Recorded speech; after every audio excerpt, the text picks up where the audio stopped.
Hello, everybody. Welcome to your regularly scheduled Parsha Hour, Thursday Parsha Hour. And today we find ourselves in an interesting moment in the journey through the Torah. An interesting moment, a strange moment, but definitely a pivotal moment in a very literal way. The Torah seems to pivot and to begin speaking in an altogether different voice. What do I mean by that? I want to ask a question here at the outset that is really that always plagues me when we come to Parshat Terumah. That's the Parsha that we're looking at today, Parshat Terumah. I want to ask a question that I think you can't help but ask as a student of the Torah, and I want to ask it, and then I think there's a way to answer it or to think about it that we're going to get to, I hope, at the end of class, but we're going to ask the question and then put it aside. But let me start with this. The reading in Parshat Terumah is almost impossible. I mean, it's so dense and so detailed. And my question is, why all the details? Okay, so let me just give you a taste of that, because if even if you've read through the Torah before, you may have just glazed over this, because what else can you be expected to do with a reading like this? So this is our dilemma, and we're going to look at the dilemma, and then we're going to start over a little bit and see if we can't come back to resolve this dilemma. But let me first give you a source sheet so that you can actually here what I'll do. The first source here I just want to read together. So I'm just going to put on screen, okay? And here's just one example, just one paragraph from our Torah reading. This our sacred, lofty, inspiring, beautiful Torah reading this week. This is one of the things that we will be reading this week. Here's chapter 26 of the book of Exodus. As for the tabernacle, make it of 10 strips of cloth, 10 curtains, yeriot. Make these of fine twisted linen, of blue, purple, and crimson yarns with a design of kruvim, of cherubim worked into them. Okay, now, when I say cherubim, I have said something interesting. There's something quite fascinating there. What are the cherubs? And this is what we do when we get to Parshat Terumah. We look for one interesting word, and then we grab onto that image.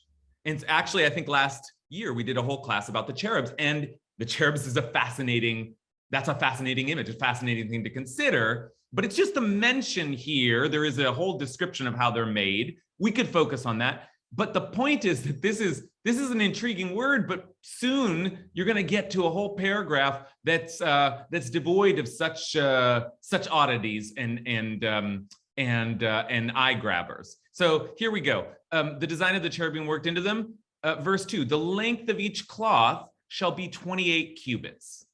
Oh, wow. Okay, cool. And the width of each cloth shall be 4 cubits, and all the cloths to have the same measurement. 5 of the cloths shall be joined to one another, and the other 5 cloths shall be joined to one another. Make loops of blue wool on the edge of the outermost cloth of the one set, and do likewise on the edge of the outermost cloth of the other set. Make 50 loops on the one cloth and 50 loops on the edge of the cloth on the other set, the loops to be opposite one another, naturally. And make 50 gold clasps and couple the cloths to one another with the clasps so that the tabernacle becomes whole. You shall then make cloths of goat's hair for a tent over the tabernacle. Make the cloths 11 in number. The length of each cloth shall be 30 cubits, and the width of each cloth shall be 4 cubits, the 11 cloths to have the same measurements. Join 5 of the cloths by themselves and the other 6 cloths by themselves, and fold over the 6th cloth at the front of the tent. Make 50 loops on the edge of the outermost cloth of the one set, and 50 loops on the edge of the cloth of the other set. Make 50 copper clasps and fit the clasps into the loops and couple the tent together so that it becomes one whole. As for the overlapping excess of the cloths of the tent, the extra half cloth shall overlap the back of the tabernacle, while the extra cubit at either end of each length of tent cloth shall hang down to the bottom of the two sides of the tabernacle and cover it. I mean, what? What? Like, come on, Torah. Come on, Moshe. Come on, God. You can't, come on. That's not, I mean, I can't be expected. I'm going to read this now in the same way that I read about the creation of the world or the binding of Isaac. And then, you find these little things. I want to read the last line there because there are these little words that stick out. And make for the tent a covering of tanned ram skins and a covering of dolphin skins above. Wow, dolphin skins. And so again, I'll spend all my time thinking about dolphin skin. And actually, I want to promote my podcast. If you're not listening to it, a shorter version of a Parsha class. But this week, that's what I did. Exactly what I did. Talked about dolphins. Where did they get dolphins in the Torah?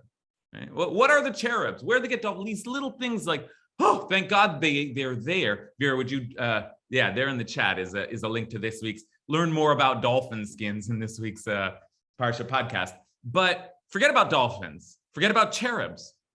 Today, I want to think about golden loops and cloths and cubits and what's going on here. How can we be expected to read this? I mean, I guess what I'm saying is that it's mind-numbing.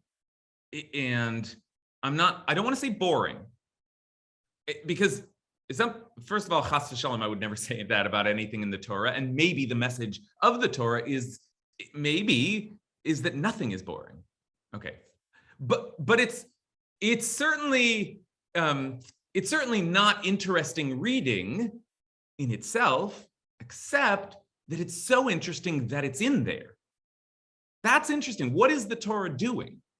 Why suddenly these kinds of details? Okay, so I've asked the question, I've asked it, I see hands up already, but I want to come back to that at the end because we're gonna have to, in order to get to the kind of answer that I want to explore today, we're going to have to take a bit of a circuitous route and eventually get to the person, the commentator that I want to look at today to help us a little bit with this problem is I think I would say the greatest Torah commentator of our age, although there are competitors, but Aviva Zornberg is sort of in a class of her own, because just what she wrote, her commentary on the Torah, which is not yet complete, but I hope, please God, that she will complete a book on each of the 5 books of the Torah. But we're going to look today at her second book.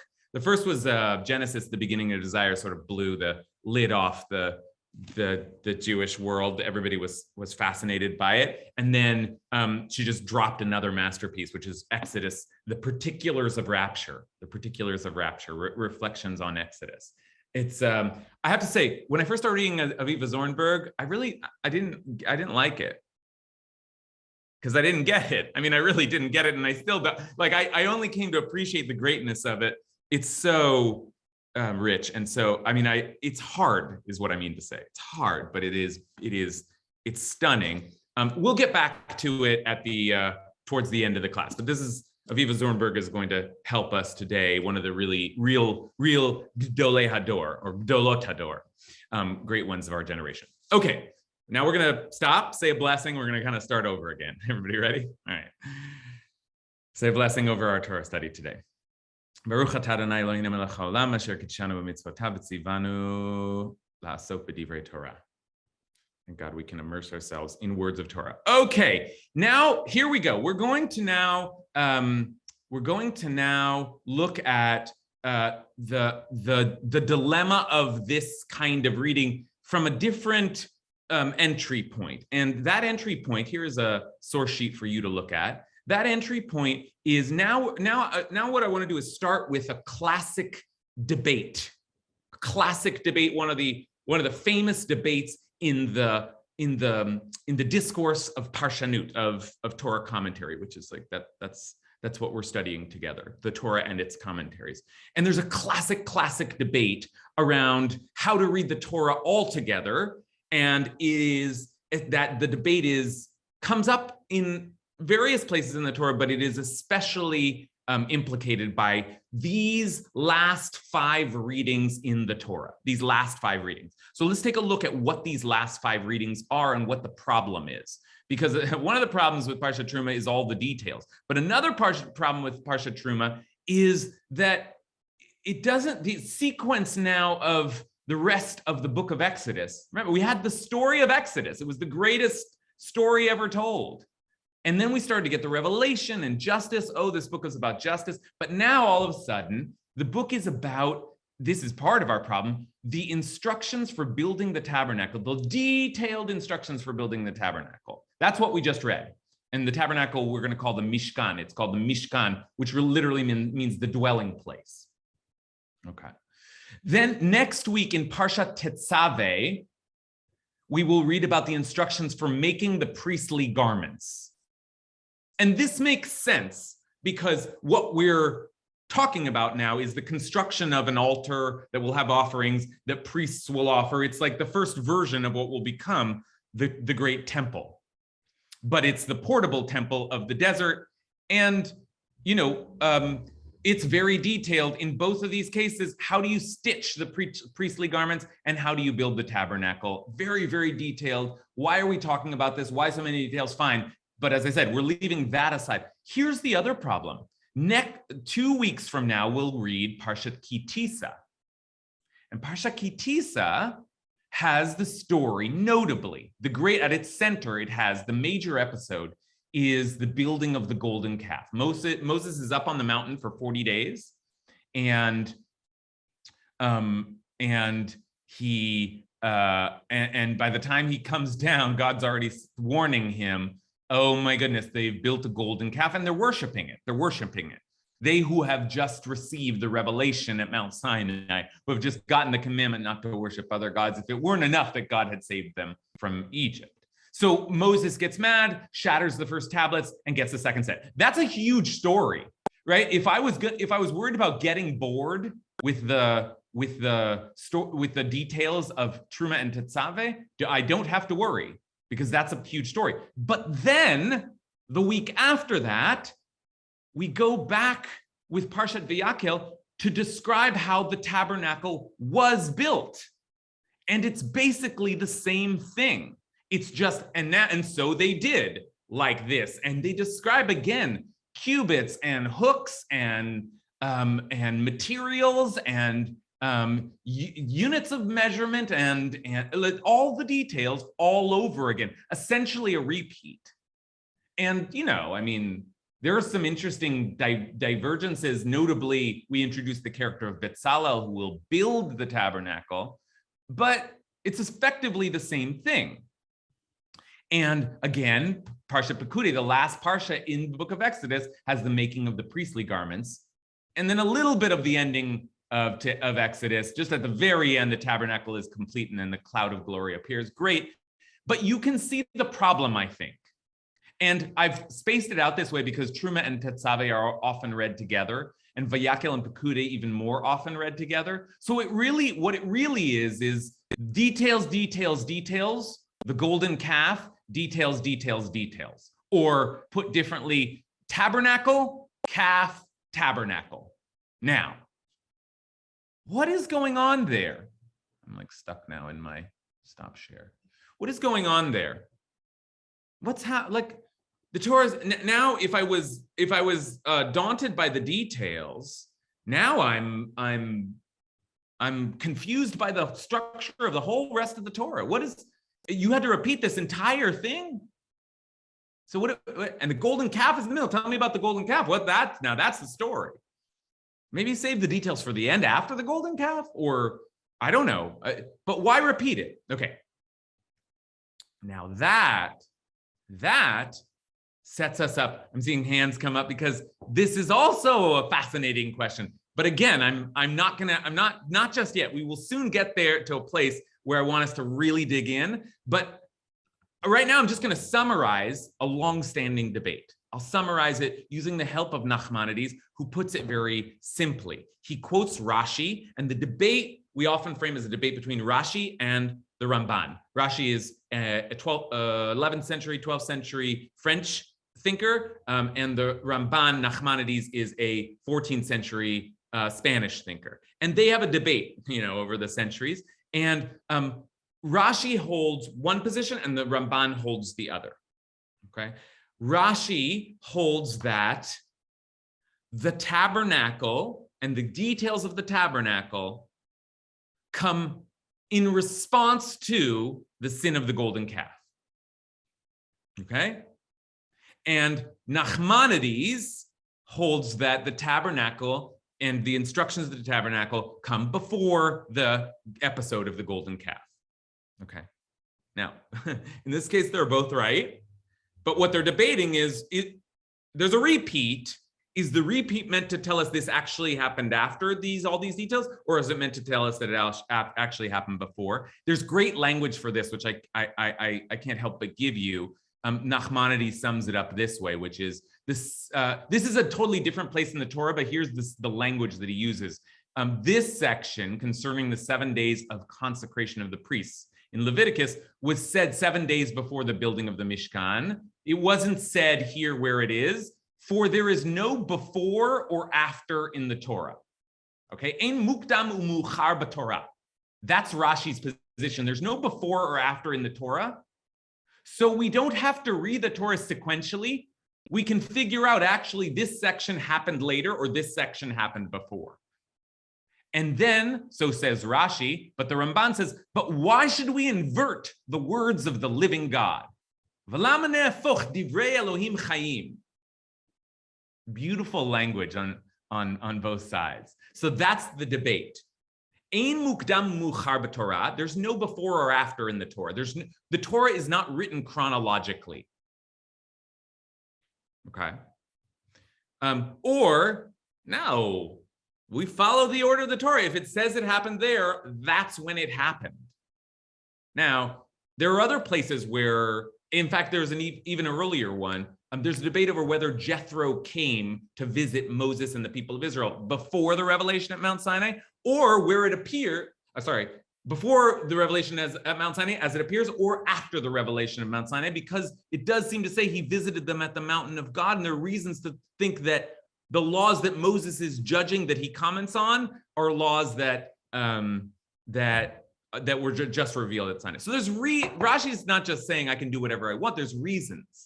But in this case, the reason that Rashi gives is that the tabernacle is a response to the golden calf, and the tabernacle is there to atone for the sin of the golden calf. And if there had been no golden calf, there would have been no tabernacle, and we wouldn't have all this detail. We wouldn't have these 5 parshot. Okay. The Ramban again insists, no, the tabernacle is the plan A, not plan B. The tabernacle is a replication, he says, of Mount Sinai. So you can have a portable Mount Sinai with you wherever you go. That's a nice idea, but we're going to basically leave it aside for today. Today, I want to focus on Rashi's approach that is based on the idea that there's no before or after in the Torah, and that the tabernacle comes as a response to the golden calf. Response to the golden calf. Okay. Now, Rashi's position, as usual, is drawn from an earlier text, a Midrash. That's what Rashi does. He quotes the Midrash. And it's a beautiful, beautiful Midrash, crazy Midrash. Midrash is the great commentaries of the rabbis of the Talmudic period. And this is where we get the concept of ein mukdam muchar b'Torah. The Torah is not chronological, which is one of the things we're going to think about today. And also where we get the concept of, and so in this case, the tabernacle is meant to atone for the sin of the golden calf. So this is like one of my, I know that I do this sometimes, like huge half the class is wind up, but it was all wind up for this text. And then we're going to start interpreting this text. Okay. So let's take a look at this Midrash. This is the Midrash Tanhuma, one of the great collections of rabbinic commentary. Okay. That's the sin of the golden calf. I don't think we need it. I just had it here in case we wanted to read that episode or refer back to it. But here's the source 5 is Midrash Tanhuma. Okay. And make me a sanctuary that I may dwell among them. That's the first command of the tabernacle. Be'ematai nemra lemoshe parsha azo. When was this parsha? When was this instruction given to Moses? On which day did God relate to Torah the portion relating to the Mishkan? It was on Yom Kippur, but Yom Kippur atzmo, when the people were finally forgiven for the golden calf. Now, Yom Kippur is sort of a new idea to introduce here, but actually it's helpful because we celebrate the giving of the Torah, say in May, the month of Sivan, and then Yom Kippur comes later in the year, right? Well, usually it's in September, but obviously it's in Tishrei, and so it's after, right? And even though, as we know, it seems to be happening right on the heels of, or I should say, it appears. Well, let me read this first because I'm making it more confusing than it is. On which day did God relate to Moses the portion related to the Mishkan? It was on Yom Kippur when the people were finally forgiven for the golden calf. Okay, so some idea the Midrash is introducing that, and it was Yom Kippur that there was an agreement to forgive them. And here I actually will turn back to the text, because it seems when the golden calf is made that God wants to destroy all the people and start over again with Moses. So it doesn't seem like God does want to forgive them. And so, but in the end, they are forgiven. And the Midrash says this happened on Yom Kippur. Even though the Torah portion describing the Mishkan precedes the incident of the golden calf, that's a problem, right? Like, how do you think of the Mishkan as an atonement offering for the golden calf if it's mentioned before the golden calf? And Rabbi Yehuda, the son of Rabbi Shalom, said there is before. That's my bad. There is no before or after in the Torah, as it says. And here's a quote from Proverbs: "Her course meanders for lack of knowledge." That is quite a quotation. Her course meanders for lack of knowledge. So do the paths of the Torah and its narratives meander. Hence, it was on Yom Kippur that God told Moses, "Make me a sanctuary." Okay, now I want to stop here. And before we even get to the atonement of the atonement theory, I just want to think for a minute about this. There's no before or after in the Torah. And just as a theory, what do you think of that theory, that the Torah might be written out of order sometimes? Does that make sense to you? Does that seem like a thing you can say? Is that a legitimate position? And I cannot help but also dig a little bit into her course meanders for lack of knowledge. What does that mean? The Torah meanders for lack of knowledge? It's like a very strange thing to say about the Torah. And let me make it even stranger. When you go and look up do you see Proverbs if I switch over? Do you see Proverbs now?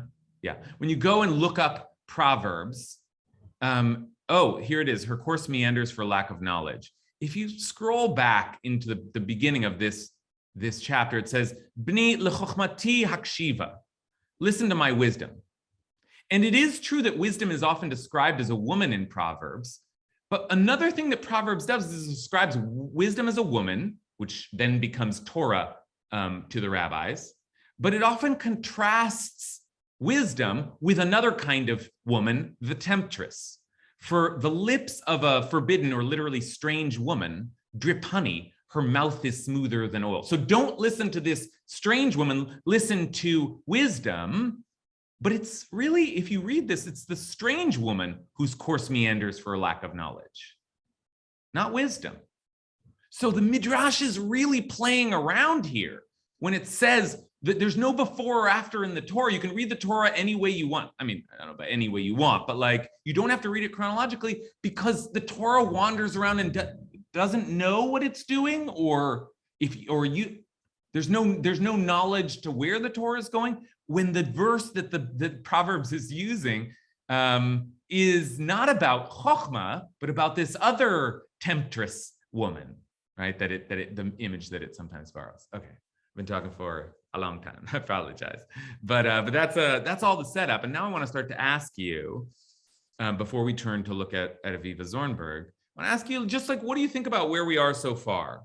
This idea that there's no before or after in the Torah, is that a plausible literary theory? Is that a plausible reading of the Torah theory? And how might it be accentuated or nuanced by the idea that the Torah meanders, sort of like veering around? Okay. I see a lot of hands. Everybody should be prepared to answer these questions, not questions from before. Matthew Silverstein. Okay, I'm going to put on a rabbinic hat here, not a my normal hat. So I'm going to say this absolutely works. And it works with the meandering lack of knowledge being the wrong person, because when you don't know, you're going to flow, but the Torah is going to give us true knowledge and we don't care about the other stuff. And I think that this is true, actually. I think the Torah does go back and forth. We've got the Judah and Tamar story as my favorite example, or the Passover description right before the death of it jumps back and forth because it's telling us something. It's not telling us this event happened and this event happened. Because frankly, the whole Mishkan thing makes no sense whatsoever, that you've got this enormous portable thing that you're carrying with you through the desert. It doesn't make narrative sense, but it makes informative sense and it tells you something. And so it's absolutely fine because that's what's going on. But I just want to slip one other real quick thing in about narrative, which is that just occurred to me that this is similar to the Arabian Nights, in that we get to a point and we've got this exciting moment. But wait a second, it's morning. I'm going to have to tell you another story first before we come back to this. So it's in fact fitting an ancient Near East tradition of storytelling. I love that. They go back and forth in time. And that just occurred to me during class today. So I hope someone else. I love that. Matt has said a lot of juicy stuff there. That last piece actually is fascinating to me. You know, I'm a big fan of Borges, the writer Jorge Luis Borges, and he's obsessed with the 1001 Nights, Arabian Nights, and I'm reading an essay of his right now. Actually, it talks about all the translations of it over the years and how it's been read over the years, and he's obsessed with it. Borges is, because Borges is often obsessed with the idea of puzzles, or labyrinths is an image he used, and he loves books that are little puzzles that have to be unlocked, and like Don Quixote, like 1001 Arabian Nights, like the Torah, right? Like the Torah. And maybe this is a theory of the Torah, how to read the Torah. It's different. It's a labyrinth. There are interlocking pieces. The Torah goes in all kinds of different places. This is what the Torah is saying to us at this moment. Watch me. I will talk about anything. You have no idea where I'm going next. And that Matt really emphasized as well, is that it doesn't make logical sense because it's not knowledge that we can have. It's not, the Torah seems to be operating on a different kind of logic. And that actually, Matt, I think is the reading that the rabbis are trying. I think you really hit on the reading the rabbis are trying to offer of this strange phrase. She meanders, the Torah meanders for lack of knowledge. I mean, it seems almost impossible the rabbis would say the Torah has lack of knowledge. I think, let's just take this phrase, that what the rabbis are saying is her course meanders for lack of knowledge, for lack of your knowledge. Na'u magaloteha, she wanders around because lo teda, because you don't know. You don't know how she works. You have lack of knowledge. So it seems to you the Torah is veering around. Torah is so much more sophisticated than you could ever imagine. Torah's way ahead of you. Okay, so there's a lot there. I love everything that you said there, Matt. I appreciate that. All right, let's take a couple more comments and then we'll head into Aviv Zornberg. Noah, Pollock. Yeah, I think Matt said a lot of really interesting things. My favorite is that within this whole thing, we can look at all the genealogies, we can look at all the law codes, we can look at absolutely at the construction manual that some of Exodus is, and then we can go back and look at all the stories. But throughout it, we were just wandering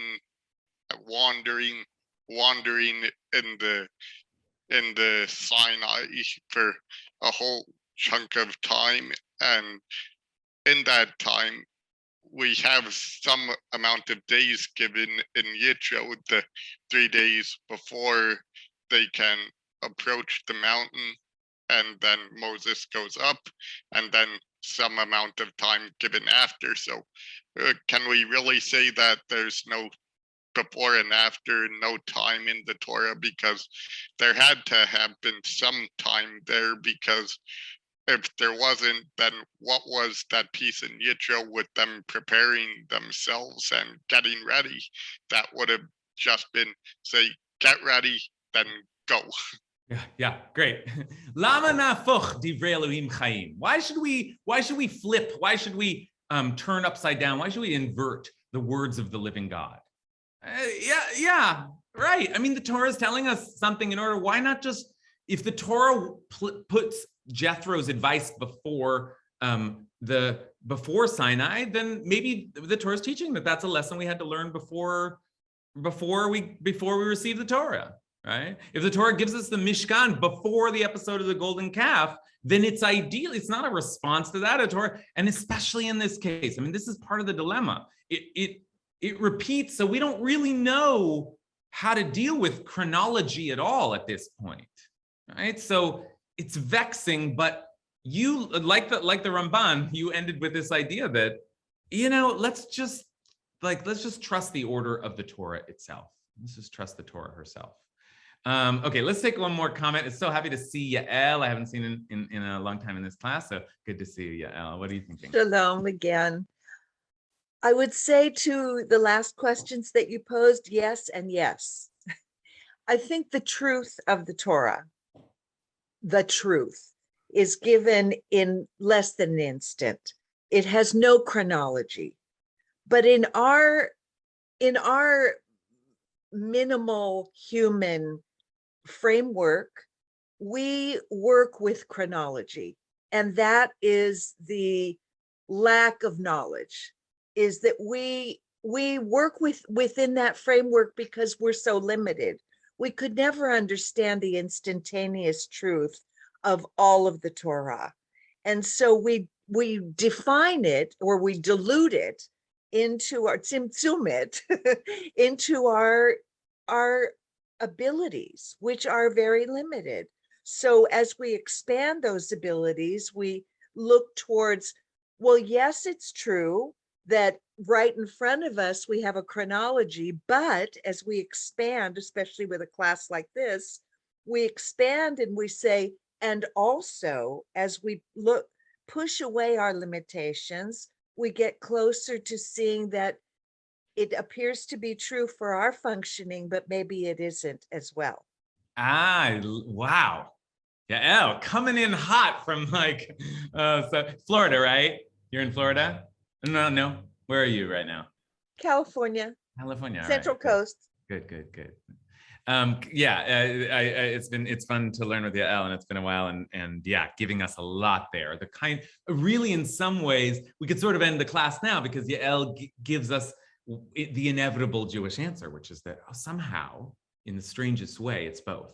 It's like both things are operative at once, and that's part of what the Torah is doing.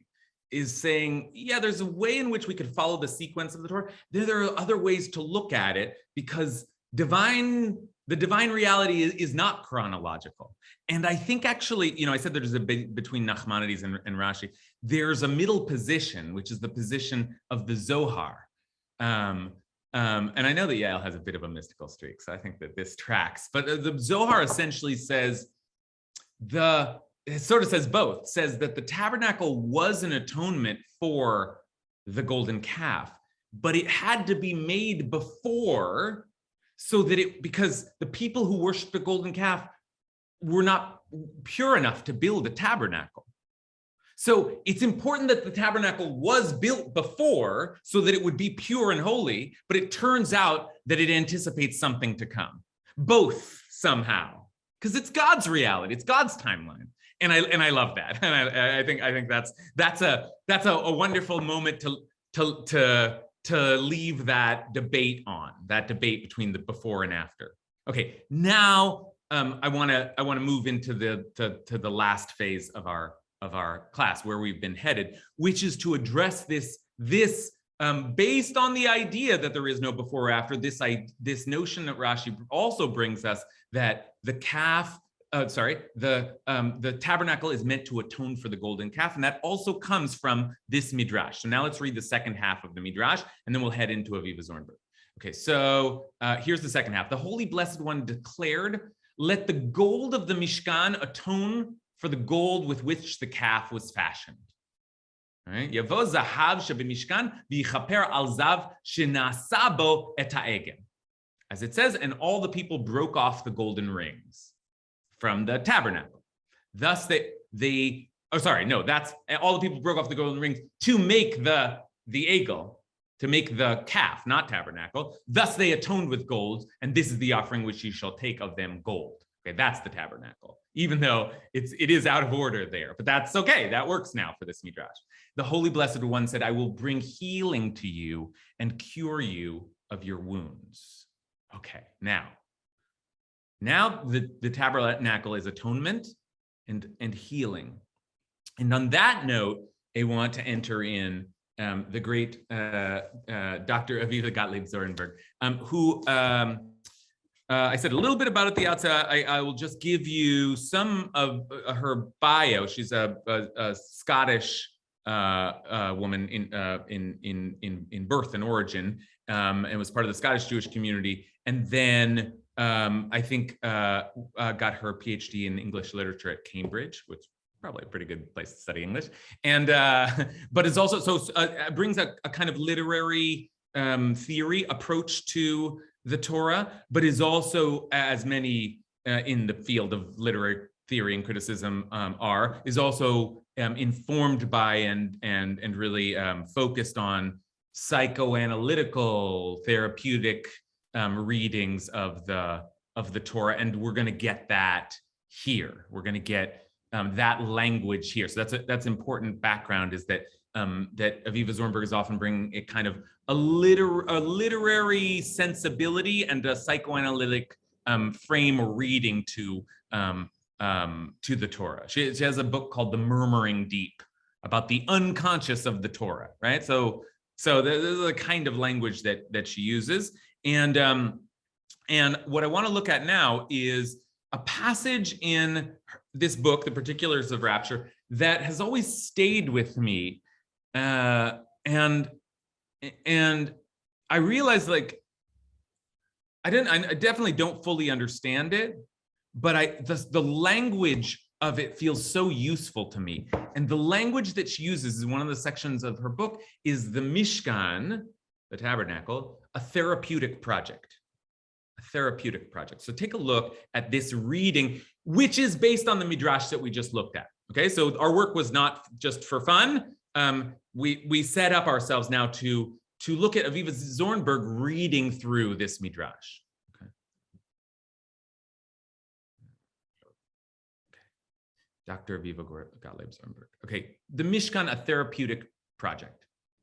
Even this is based on the idea that the Mishkan is meant to atone, right? Even the inventory of materials is saturated with a history of failure. Let the gold of the Mishkan come and atone for the gold of the calf. That's a quote from the Midrash. The atonement function of the Mishkan evokes the idea of a therapeutic project, as indeed our Midrash clearly implies in its closing quotation from Jeremiah, "I will bring healing to you and cure you of all your wounds." There is an intimate, repressed sense of the Mishkan's function that has everything to do with the golden calf. Viewed psychoanalytically, the golden calf is a disaster waiting to happen. The Mishkan comes to engage with a profound pathology that finally comes to crisis in the golden calf. So unbearable is this sense of what the Mishkan portends that it cannot, that it cannot yet be brought to consciousness. Ooh, I hate when that happens. I'll go back. Sorry about that. Cannot yet be brought to consciousness. The daytime reality of the building instructions is therefore invested with a secretive, compelling meaning that arise from the story not yet told. In some literal sense, the gold splendor of the Mishkan covers for, which is the literal meaning of kaper, or atone, to cover over, a network of associations not yet explicit in the text. I must admit, Dr. Aviva Gottlieb-Zornberg is operating about 5 or 50 levels above me intellectually, so I'm not sure what exactly these phrases might mean and how to think about a network of associations not yet explicit in the text. I'm not, maybe some of you will do better with it, but just to start us all in thinking about what she's doing here, let's focus on the phrase a therapeutic project. Let's focus on the idea that the Mishkan is a therapeutic project and that it comes to engage with a profound pathology that finally comes to crisis in the golden calf. The daytime reality of the building instructions is therefore invested with a secretive, compelling meaning. Okay, what is that meaning? What is the therapy of the Mishkan?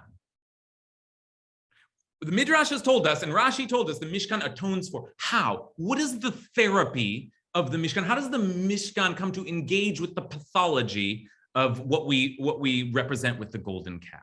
Okay, let's think about that for a minute. Let's see, Wendy Becker.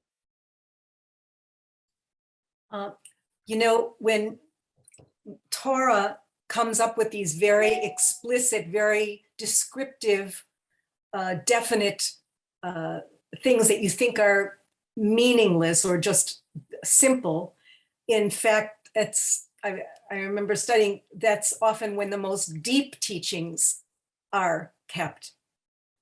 Just as with this, when you talk about the building of the Mishkan and all the details. And what Zornberg, I believe, what I get from what she's talking about, I love it. I think the Mishkan is, first of all, I think it's a reflection of the world that we're in. We're in the world of action, in the worlds. This is who we are, human beings on this earth. We are the world that can do things. We deal with the physical. And here we are talking about these physical things, but they're not these physical things. The way things are put together, the qubits and everything are representative actually of us and within our lives. How can we, in our lives, I build a Mishkan every year. I build every moment. I'm building how I live my life. And I think it's wonderful. There's the instructions. We get the instructions from Torah, how to do things. We think we know how to do it. But then that takes us to a place of the golden calf where we become enamored with the physicality of things as opposed to the spiritual. And then we get to, after the golden calf, we get to a place where we can actually now, I see where I was wrong, what I've learned, and now I can actually do it. Now I can actually create this world, this life that I have. Okay. I believe I think that this is what Zornberg may be alluding to, is the notion that these things are not just things. And that's why there is no before or after, because this is a constant in our lives. We're constantly building who we are. Okay, great. So that in itself is a great metaphor, which is that this is a building project after all, and something has been destroyed.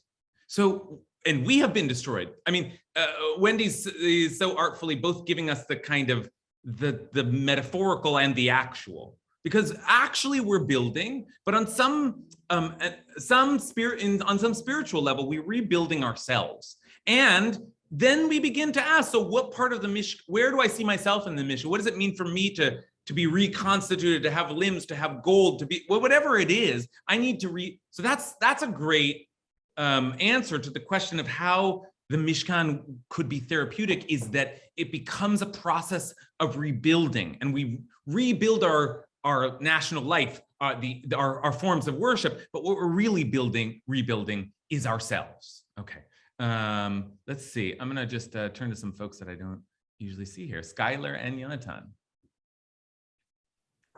Hi, and that's a Yonatan hand. Hello. Okay. So this question reminds me a lot of the Midrash of the creation and destruction of worlds, right? So there's the story that God created a world where people were entirely evil, and that world couldn't survive. And then God created a world where people were entirely good, and that world couldn't survive either. And then God created the world that we live in today, which is kind of an aspirational world, right? God didn't create us entirely good, created us with the potential for good. And this is a world, according to the tradition, where God looked into the Torah and created the world, right? The Torah came first, then came the world.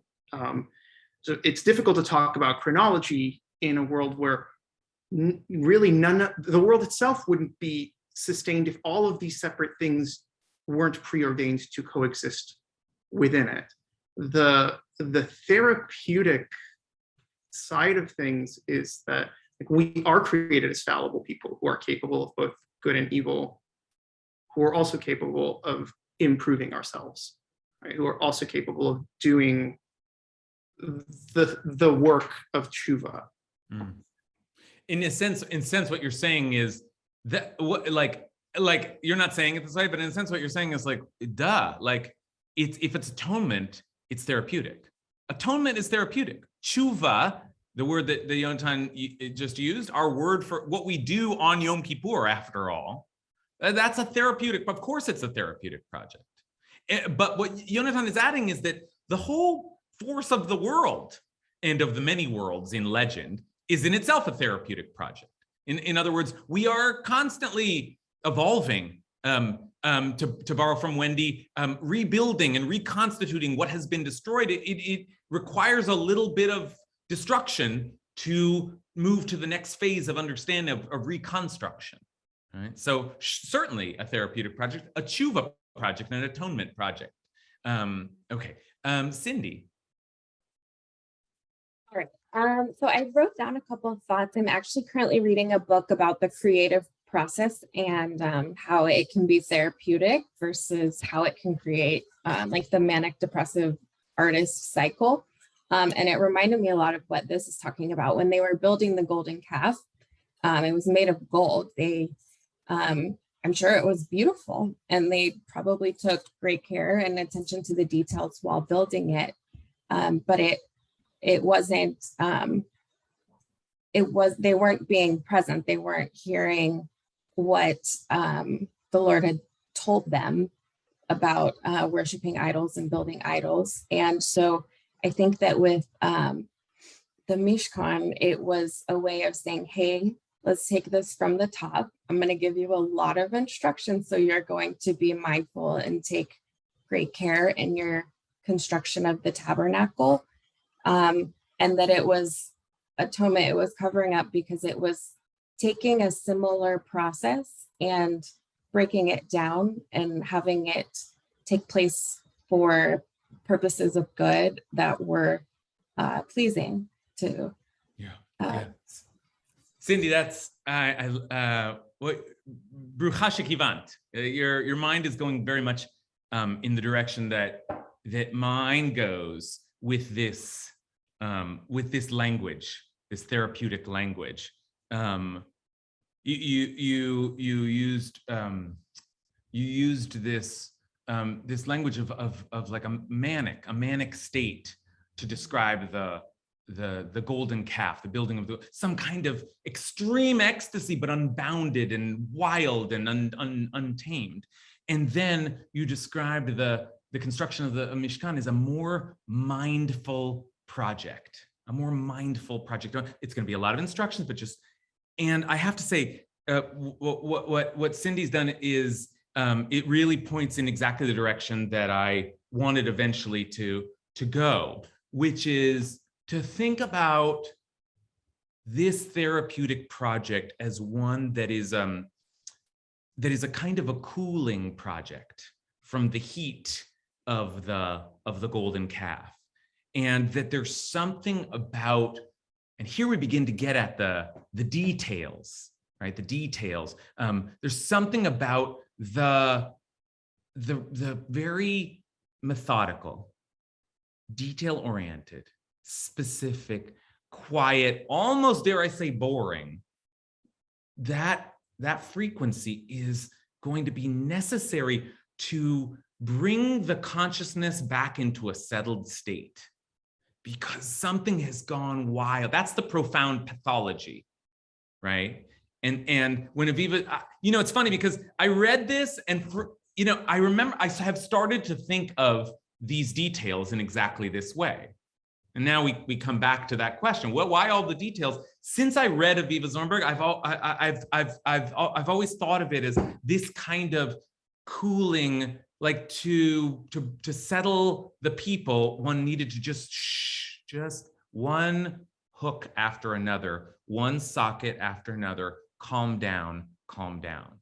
Aviva Zornberg never actually says that, doesn't use the language of cooling, but for Cindy and for me, that's what, there's something about this description that comes back to help us think about the detail-oriented nature of the project. I want to just read one more passage from Aviva Zornberg before we close. Just when she continues the therapeutic project, she suggests she will. She says, now I've set this up, I'm going to use it as a lens of analysis for the rest of the book of Exodus. And here, again, Vayakel Pekude are parshot that repeat this information. So here she comes back again and says, the golden calf emerged from gold and from fire. Bezalel uses the same materials, the same energy to make the Mishkan, exactly what Cindy was saying.